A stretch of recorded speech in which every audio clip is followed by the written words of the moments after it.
સ્વાધ્યાય 14.1 એનો પ્રશ્ન નંબર 6।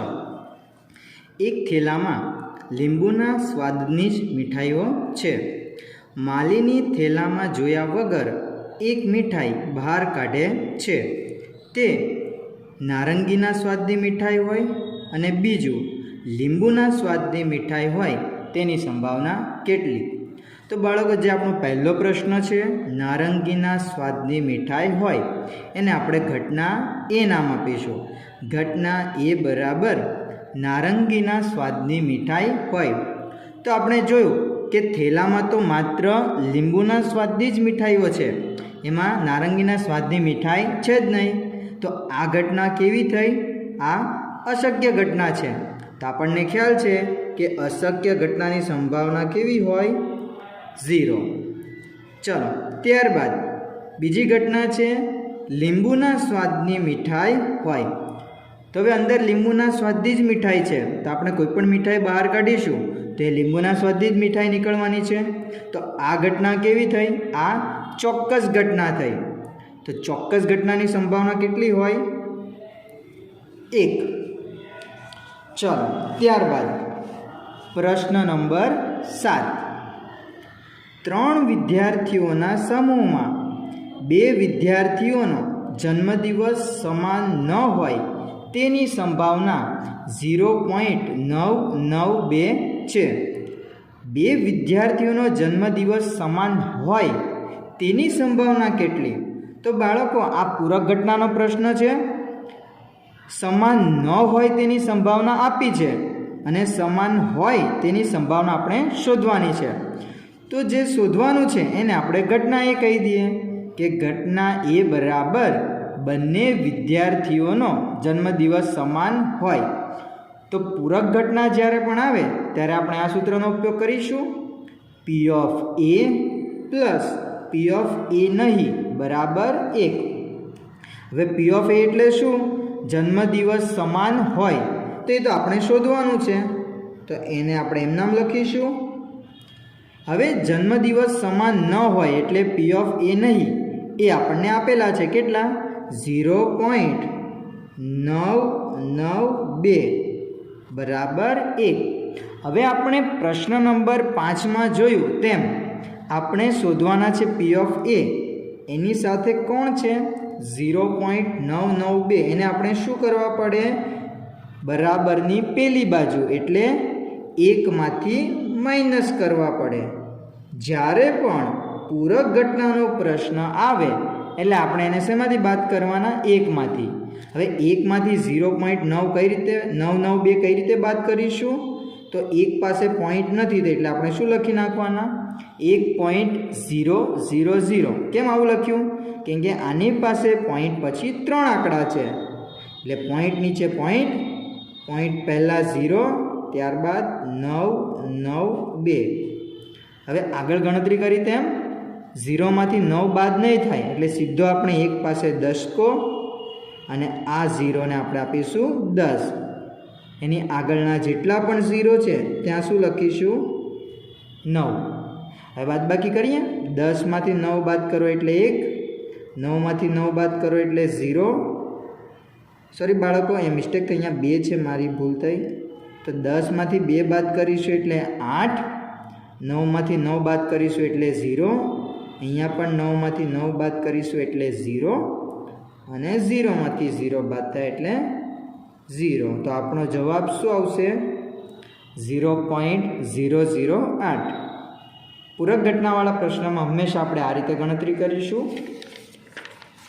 ચલો, ત્યારબાદ દાખલા નંબર 8 જોઈએ આપણે। હવે એક થેલામાં 3 લાલ અને 5 કાળા દડા છે। થેલામાંથી એક દડો યાદચ્છિક રીતે કાઢવામાં આવે છે, તો બહાર કાઢેલ દડો પહેલું છે લાલ હોય અને બીજી ઘટના છે લાલ ન હોય તેની સંભાવના કેટલી? હવે લાલ દડા કેટલા છે? 3 અને કાળા દડા કેટલા છે? 5। તો કુલ દડા કેટલા થયા? 3 + 5 બરાબર 8। એટલે કોઈ પણ ઘટનામાં આપણે કુલ વસ્તુ પહેલાં લખી નાખવાની હવે જે આપણો પહેલો પ્રશ્ન છે એને આપણે ઘટના એ નામ આપી દઈએ. ઘટના એ બરાબર દડો લાલ હોય. હવે એની સંભાવના શોધવાની છે. તો સંભાવના એટલે શું લખાય? પી ઓફ એ. શેની ઘટના પૂછી છે આપણને? લાલ દડાની. તો ઉપર આપણે લાલ દડાની સંખ્યા અને છેદમાં કુલ દડા. સંભાવનાના દરેક પ્રશ્નમાં આવું જ હોય છે. જે પૂછ્યું હોય તે ઉપર આવશે અને કુલ સંખ્યા હંમેશા ક્યાં આવશે? છેદમાં. તો જુઓ, લાલ દડા આપણી પાસે કેટલા છે? 3. તો અંશમાં આવશે 3 અને કુલ દડા કેટલા છે? 8. છેદમાં આપણે લખીશું 8. છે ને? ખૂબ જ સહેલો પ્રશ્ન છે.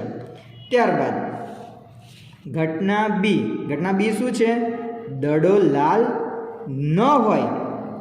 ચલો, ખૂબ જ સહેલો પ્રશ્ન છે. દડો લાલ ન હોવો જોઈએ. તો આપણી પાસે તો બે જ પ્રકારના દડા છે, કાં તો લાલ કાં તો કાળા. તો જો દડો લાલ ન હોય તો તે કયો દડો હશે? તો તે કાળો દડો હશે. તો માટે એની સંભાવના આપણે લખવી હોય તો શું લખીશું? P of B. એટલે ઉપર શું લખીશું? કાળા દડાની સંખ્યા અને છેદમાં શું લખીશું? કુલ દડા. તો આપણી પાસે કાળા દડા કેટલા છે? 5 અને કુલ દડા કેટલા થયા?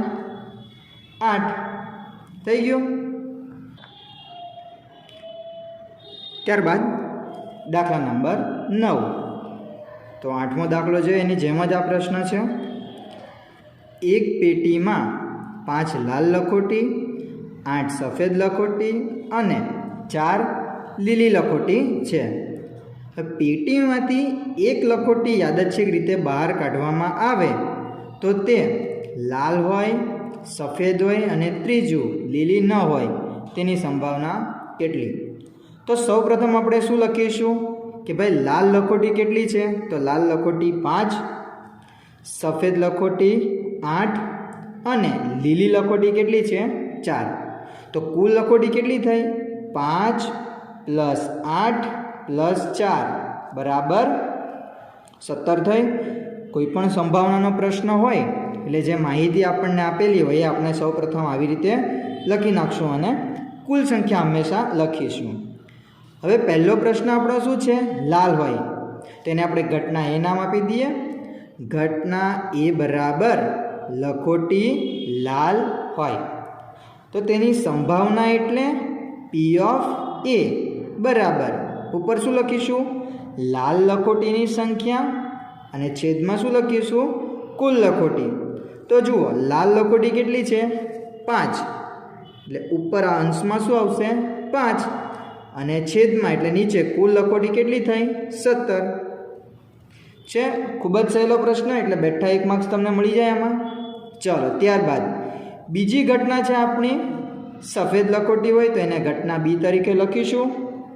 હવે એની સંભાવના એટલે પી ઓફ બી બરાબર સફેદ લખોટીની સંખ્યા અને છેદમાં કુલ લખોટી. તો આપણી પાસે સફેદ લખોટી કેટલી હતી? 8. તો અંશમાં આપણે લખીશું 8 અને કુલ લખોટી કેટલી થઈ? 17 છે. ખૂબ જ સહેલો પ્રશ્ન.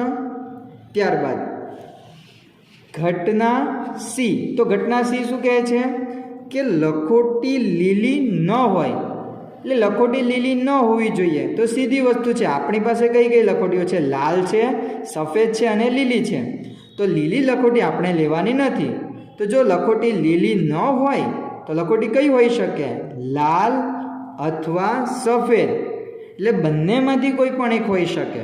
તો જ્યારે આપણે એની સંભાવના લખીશું પી ઓફ સી ત્યારે આપણે લાલ લખોટીની સંખ્યા પ્લસ સફેદ લખોટીની સંખ્યા બંને આપણે ગણવી પડે. કેમ કે આપણી પાસે કુલ 3 પ્રકારની લખોટી છે. એમાંથી લીલી લખોટી આપણે લેવાની નથી. તો લીલી લખોટી આપણે બાદ કરી નાખવાની. ચાલો, તો લાલ લખોટી આપણી પાસે કેટલી હતી?